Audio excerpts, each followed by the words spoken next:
relocate there. I didn't come from a traditional showbiz family, although my dad's brothers and sisters were in vaudeville. They had a song and dance act called the Four Pearls and traveled throughout the vaudeville circuit. My mother never worked, staying home instead to raise me and my four siblings. My dad held various jobs, none of which really amounted to much of anything, so for a very long time we had little by way of material possessions. One thing we did have, however, was plenty of love and laughter. My dad had a great sense of humor, and it seemed like he was forever telling jokes, well, clean ones, at least in front of the kids, and I remember that he would drag them out forever. Another fond memory of my childhood is how everyone hugged and how my parents were always holding hands. The house that I grew up in on Fuller Avenue was in a nice middle-class neighborhood, though certainly not what you would consider a wealthy neighborhood. Across the street and 2 doors down lived a beautiful lady by the name of Felicia Farr. Now, she was dating Jack Lemmon at the time, so every couple of days we would see Jack pull up to pick her up for a date.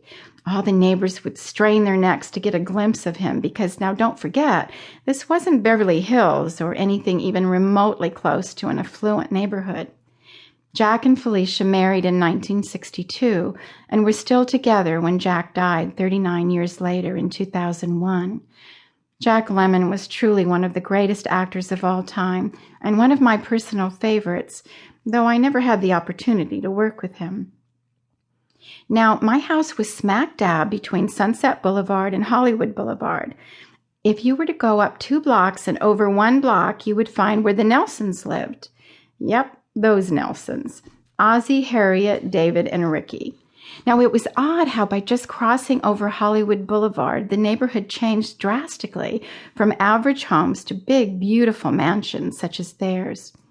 One day, my niece Lene and I walked up to the house when we were teenagers, picked a couple of leaves off the tree in front of the Nelsons' home, and put them in our wallets to save forever. Yes, all of our friends were quite impressed with us. We actually had a leaf from the tree in front of Ricky Nelson's house.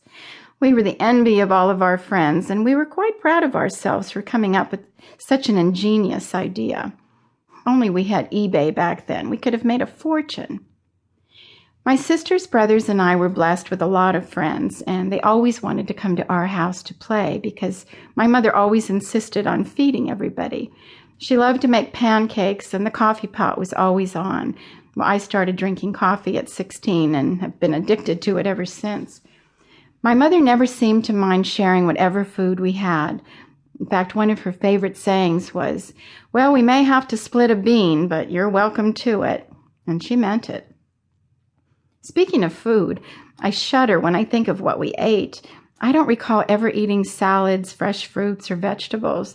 Instead, our diet consisted primarily of sugary donuts, pancakes, white bread, macaroni and cheese, and the like.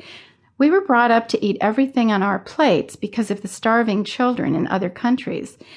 Though for the life of me, I could never figure out how my eating everything on my plate would help those poor starving kids. Perhaps that's why I always seemed to have a bit of a weight problem. Well, fortunately, it never developed into an actual eating disorder. I just had to be careful of what I ate.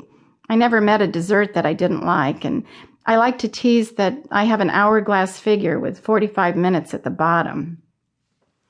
Holidays at our house were always a big deal, and I remember celebrating them as a big family. I was very close in age to my nieces and nephews, so growing up, we were more like siblings. We had a special bond and still do to this day.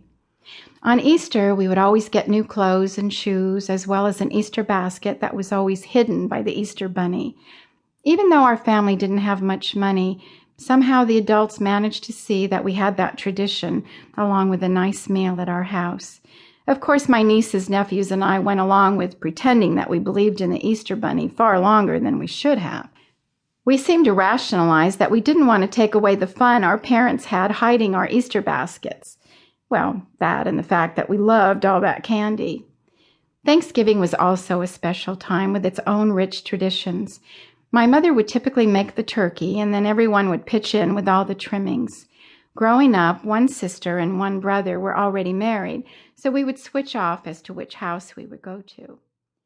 My brother Howie... To keep listening to this audiobook, I've left you a link in the description so you can do it, at no cost thanks to Audible's 30-day free trial.